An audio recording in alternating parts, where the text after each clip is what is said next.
Vous êtes nombreux à m'avoir demandé comment remplir ou alors comment rédiger une lettre de motivation pour une demande d'admission.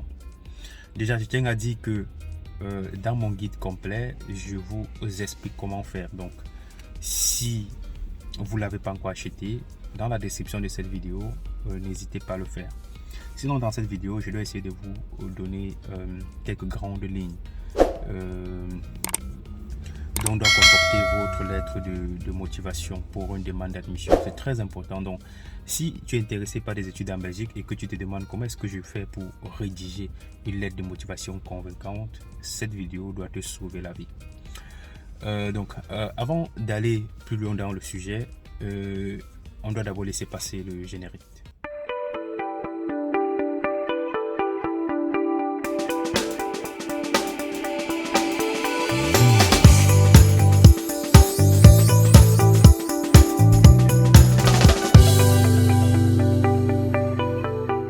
Bonjour à toi et bienvenue sur ma chaîne. Donc moi je m'appelle Jacques Takougan et c'est toujours un plaisir pour moi d'accompagner ces personnes-là qui souhaitent venir poursuivre des études en Belgique. Même si aujourd'hui avec l'agence physique, on a désormais d'autres destinations telles que la France, le Luxembourg, le Canada, l'Allemagne et j'en passe.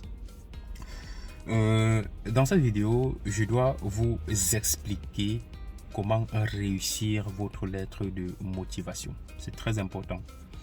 D'ailleurs, je ne vais pas faire un exemplaire, hein, donc ça c'est uniquement pour ceux que j'accompagne. Donc ceux que j'accompagne, on se charge vraiment de travailler leur lettre de motivation. Donc cette vidéo c'est juste pour vous aider. Et si vous voulez aller plus loin, n'hésitez pas à acheter le guide complet comme je l'ai dit précédemment. Alors, la lettre de motivation, depuis 2-3 ans, fait l'objet des refus de demande d'admission et beaucoup de gens vont encore commettre des erreurs lorsqu'ils vont rédiger une lettre de motivation.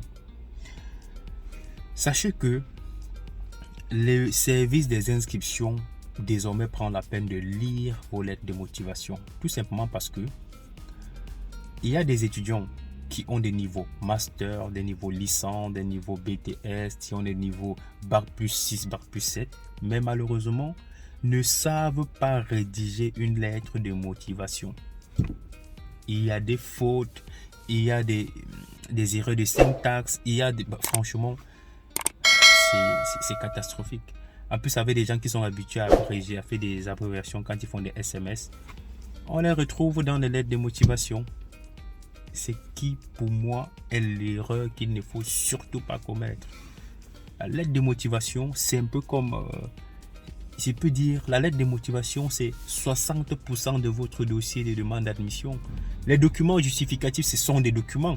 On les établit parce que vous avez réussi, par exemple, tel ou tel niveau. Mais la lettre de motivation, c'est où vous allez convaincre l'université ou la haute école du choix de votre formation, de votre parcours et de vos aspirations futures. Donc, c'est très important d'être capable de rédiger une très bonne lettre de motivation. Alors, quand vous prenez votre lettre de motivation, rassurez-vous qu'il y a tous vos coordonnées. Ça, c'est très important. Donc, nom, prénom, adresse mail, numéro de téléphone, etc. C'est très important.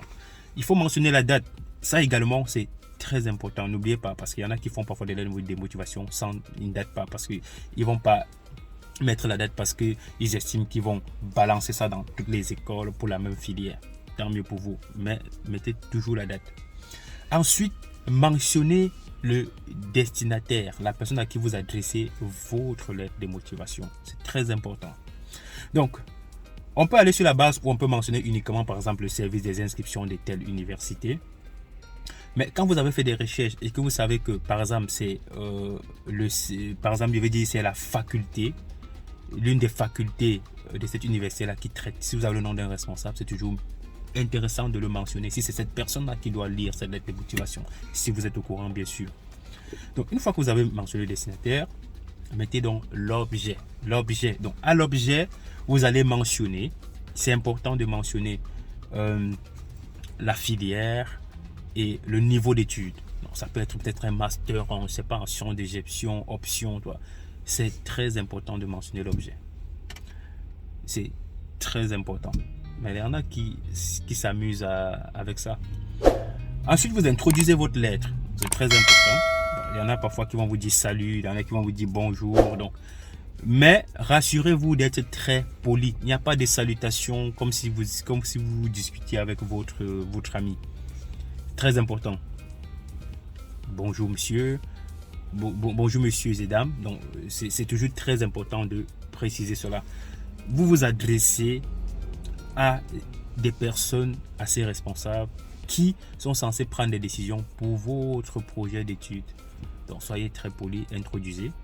Et ensuite, vous pouvez vous présenter. Vous pouvez commencer par vous présenter. Ça, c'est une option. Vous vous présentez d'abord. Bon, quand je parle de présenter, si vous ne comprenez pas, allez, c'est l'occasion effectivement de prendre une séance de coaching pour qu'on en parle. Non, vous vous présentez. Ou alors, autre chose, vous pouvez présenter votre parcours directement. Donc, juste après la présentation de votre parcours ou alors de votre diplôme le plus élevé, vous vous présentez. C'est très important. C'est très, très important. Puisqu'il faudrait que dans les premières lignes, qu'on sache pourquoi vous écrivez et qui vous êtes. C'est très important. Ensuite, vous allez parler, donc comme je disais, vous introduisez et vous allez entrer en profondeur sur votre parcours. Quand vous parlez de votre parcours, cela permet d'introduire sur le choix de la formation souhaitée. Donc, il faudrait bien faire un lien. Il est important de pouvoir faire un lien. Même ceux qui vont dire que le lien n'existe pas, c'est important. Même si c'est des filières bien différents, expliquez pourquoi ce que vous avez fait dans le passé ce que vous avez fait doit vous permettre d'être à la hauteur de la formation que vous choisissez. Pourquoi? Parce que il y a beaucoup d'étudiants qui ont des masters, master 1, master 2, mais lorsqu'ils arrivent en Belgique, que ce soit même en bachelier, ils ne s'en sortent pas. C'est quoi le problème? Donc, dans votre lettre, il faut amener déjà le service des inscriptions, l'université, à comprendre qu'en fait, celui-ci, il sait où il va. C'est très important. Il faut faire ce lien-là. Ensuite, dire pourquoi vous avez choisi cette université. Je sais qu'il y a des formules standards qui existent, mais c'est toujours très important de partir sur des trucs très spécifiques, propres à chaque université. C'est très important. Par exemple, l'université de Bruxelles est au cœur de la capitale, l'université de Mons, ainsi de suite. Donc, l'université de Mons est de l'autre côté. Donc, il est important, l'université de Liège également de l'autre, il est important de vraiment expliquer, motiver pourquoi vous choisissez cette université-là. C'est très, très, très important. Ça, je vous le dis. Et je ne vais pas entrer dans les détails, sinon la vidéo va être plus longue. Je vous donne juste des grandes lignes qui vont vous permettre vraiment de comprendre le mécanisme de rédaction de votre lettre. Et dans la phase de la conclusion, il est important de faire une petite synthèse de tout ce que vous avez dit en quelques lignes pour pouvoir davantage mettre la personne qui doit lire dans le bon. Donc, pour lui faire comprendre qu'en fait, vous êtes toujours dans la logique de ce que vous racontez depuis le début. Donc, c'est très, très important. Et n'oubliez pas les formules des salutations standards à mentionner à la fin de chaque lettre. Donc, ça n'oubliez pas. Veuillez agréer, monsieur, etc. Donc, ça, vous le savez. N'oubliez pas. Et quelque chose de très important, c'est de signer votre lettre de motivation. Ça, j'insiste dessus parce que il y en a qui font des lettres de motivation. Parfois, comme on sait que de plus en plus c'est numérique, on saisit, ils oublient de signer. C'est important de signer. Ça, je vous le dis, j'insiste là-dessus. Donc, voilà un peu en gros ce qui peut vous aider à réussir votre lettre de motivation. J'espère que cette vidéo t'a plu et que tu l'as regardée jusqu'à la fin. Donc, n'hésite pas à liker, partager pour me dire que voilà, pour m'encourager de toutes les façons. Et pour ceux qui ne sont pas encore abonnés, abonnez-vous. Ceux qui n'ont pas encore le guide complet, achetez votre guide complet. C'est disponible en ligne via le lien www.formation.étudierenbelgique.be. On se dit tout simplement à très bientôt pour une autre vidéo.